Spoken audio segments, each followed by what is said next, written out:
ஆ sir, நேத்து நான் check பண்ணதுல எல்லா இன்வாய்ஸும் கரெக்ட்டா இருக்கு.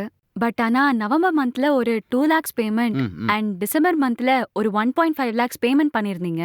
அந்த 2 பேமெண்ட், இன்வாய்ஸ் அண்ட் பில்ஸ் எதுவுமே இல்ல சார். அப்படியா? ஆமா சார்.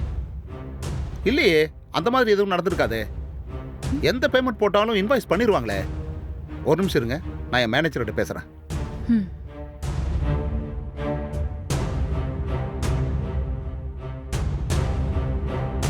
Hello sir. ஹலோ, சொல்லுங்க சார்.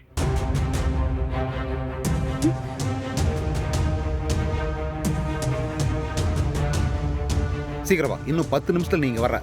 Okay sir. சரி சரி, சீக்கிரம் வா. ஓகே சரி, சார். நான் ஃபோனை வைக்கிறேன். இல்லைம்மா, ஒரு சின்ன தப்பு நடந்துருச்சு. இன்னும் 10 நிமிஷத்துல என்னோட மேனேஜர் வந்துருவாங்க. நீங்க கேட்ட இன்வாய்ஸஸ், பில்ஸ் எல்லாமே நான் உங்ககிட்ட ஒப்படைச்சிடுறேன். ஓகே சார், நான் வெயிட் பண்றேன். சரிம்மா. ம். ம். இதுதான் சரியான சந்தர்ப்பம். அவகிட்ட கேட்டு பார்ப்போமா? கேட்டால் எதுவும் தப்பாக நினச்சிக்குவாளோ? சரி, எதுக்கும் கேட்டு பார்ப்போம்.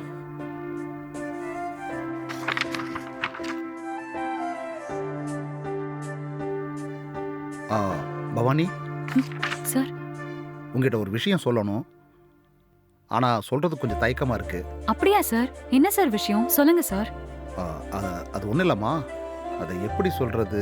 நான் சொல்லி எதுவும் தப்பாயிடக்கூடாது. அதனால தான் யோசிக்கிறேன்.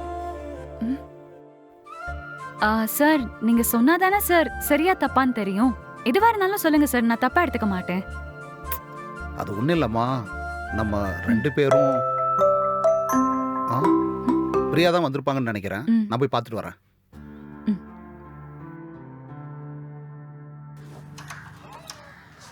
Sir, sorry sir. முதல்ல உள்ள வாங்க. ம். போங்க.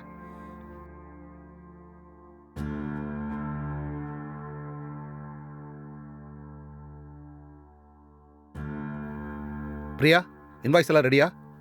சார், எல்லாமே ரெடியா இருக்கு சார். Sorry sir. இந்த இன்வாய்ஸ் எல்லாம் அக்கவுண்ட்ஸ்ல மகேஷ் தான் சார் செக் பண்றாரு. லுக் பிரியா, காரணம் எல்லாம் சொல்லிட்டு இருக்காதீங்க. இதெல்லாம் பார்க்க வேண்டியது உங்க கடமை. சாரி சார், தப்பு தான். இதுக்கப்புறம் எந்த இஷ்யூ வராம நான் பாத்துக்கிறேன் சார். ஓகே, இதான் லாஸ்ட் வார்னிங். இனிமே ஏதாவது மிஸ் ஆச்சு நல்லா இருக்காது. பார்த்துக்குங்க. இல்ல சார், இல்ல சார், எதுவும் மிஸ் ஆகாது. இனிமே நான் கரெக்டா ஃபாலோ பண்ணிக்கிறேன் சார். அதை பவானி கிட்ட கொடுங்க. ம். இப்ப எல்லாம் கரெக்டா இருக்கான்னு ஒரு தடவை செக் பண்ணிக்கோங்க. ம். ஓகே. சரி, நீங்க கிளம்புங்க. பவானி, ம். ஒன்ஸ் எல்லாத்தையும் நீங்க செக் பண்ணி பார்த்துருங்க. சார், அப்ப நான் ஆபீஸ் கிளம்புறேன் சார். கிளம்புங்கம்மா. நீங்க உட்காருங்க. ம்.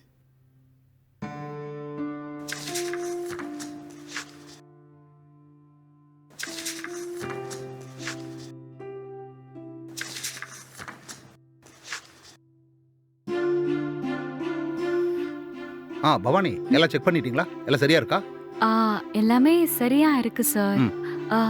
சார், நீங்க ஏதோ சொல்லணும்னு சொன்னீங்களே, சொல்லுங்க சார். ஆமாம்மா, அது அது ஒரு முக்கியமான விஷயம். எனக்கு சுத்தி வளைச்செல்லாம் பேச தெரியாதுமா. என்னன்னே தெரியல, நேற்று நைட்டு உங்ககிட்ட பேசிட்டு தூக்கமே வரலம்மா. உன்னை பற்றியே தான் யோசிச்சுட்டு இருந்தேன். இந்த மாதிரிலாம் நான் யாரை பற்றியும் யோசிச்சதே இல்லை. இதை நினச்சா எனக்கே ஆச்சரியமா இருக்கு. சரிம்மா, நான் ஒன்று கேட்கவா? நம்ம 2 பேரும் கல்யாணம் பண்ணிக்கலாமா?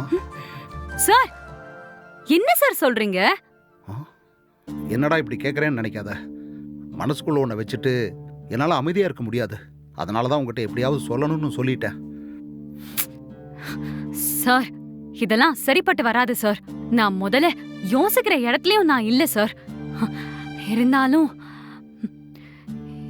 என்ன சொல்றதுன்னு தெரியல சார். ஏம்மா, நீ யாரையாச்சும் லவ் பண்றியா? எதுவா இருந்தாலும் சொல்லு. சார், இல்ல சார். இருந்தாலும் எப்படி sir? I am very sorry sir.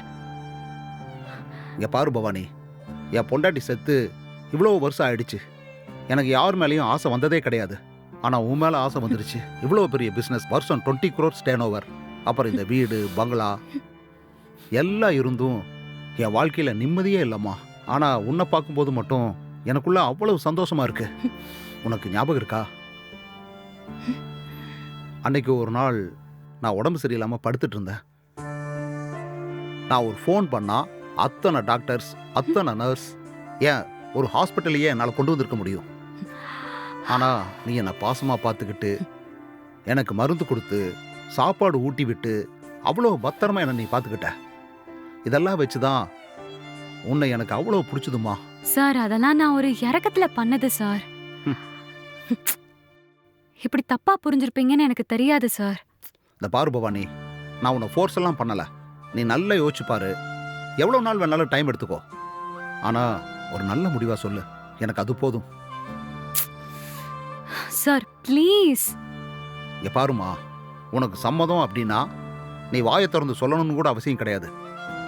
நீ இதே மாதிரி ஒரு தடவை நேரா வந்து என்னை பார்த்து ஸ்மைல் பண்ணா போதும். நான் புரிஞ்சுப்பேன். ஓ, அதெல்லாம் சரிப்பட்டு வராது சார். ம்? நீ நல்லா டைம் எடுத்து யோசி.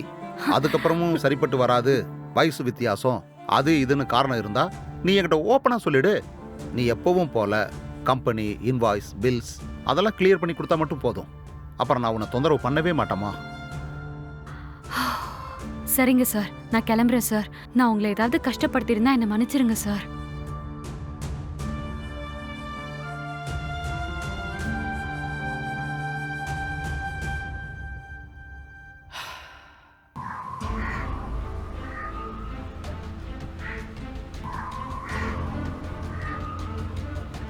ஹலோ, எங்கடி இருக்க? வீட்ல தான்டா இருக்கேன். சரி, உடனே பார்க்குக்கு வா. டேய், எனக்கு வீட்ல கொஞ்சம் வர்க் இருக்குடா. வான்னு சொல்றேன்ல. நான் உன்கிட்ட கேட்ட பணத்தை ரெடி பண்ணிட்டியா? நான் தான் என்கிட்ட பணம் இல்லைன்னு சொல்லிட்டேன்ல. மறுபடியும் இப்படி கேட்டா என்ன அர்த்தம்? சரி விடு. இப்ப பார்க்க வர முடியுமா முடியாதா? இங்க பாருடா, நீ என்ன ரொம்ப டார்ச்சர் பண்ணிட்டு இருக்க. அதெல்லாம் எனக்கு தெரியாது. நீ வர. சரி, வரேன். பை.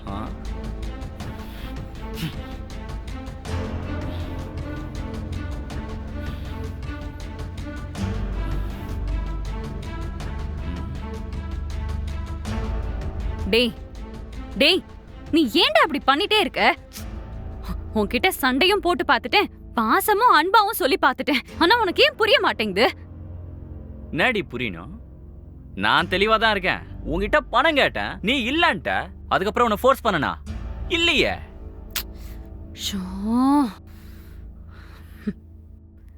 ஒரு பொண்ணா எனக்கு என்னென்னலாம் பிடிக்கும், வெளிய போகணும், பிடிச்சதெல்லாம் வாங்கி தரணும், உன் கூட பைக்ல சுத்தணும், அது இதுன்னு எவ்வளவு ஆசை இருக்கும்.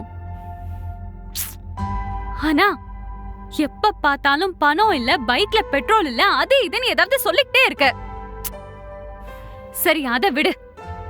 ஒரு வேலையில சேர்ந்தா ஒரு வாரம் கூட தாங்காம அந்த வேலையை விட்டுட்டு என்கிட்டயே 500 கொடு 1000 கொடுன்னு என்னையே நீ கஷ்டப்படுத்துற.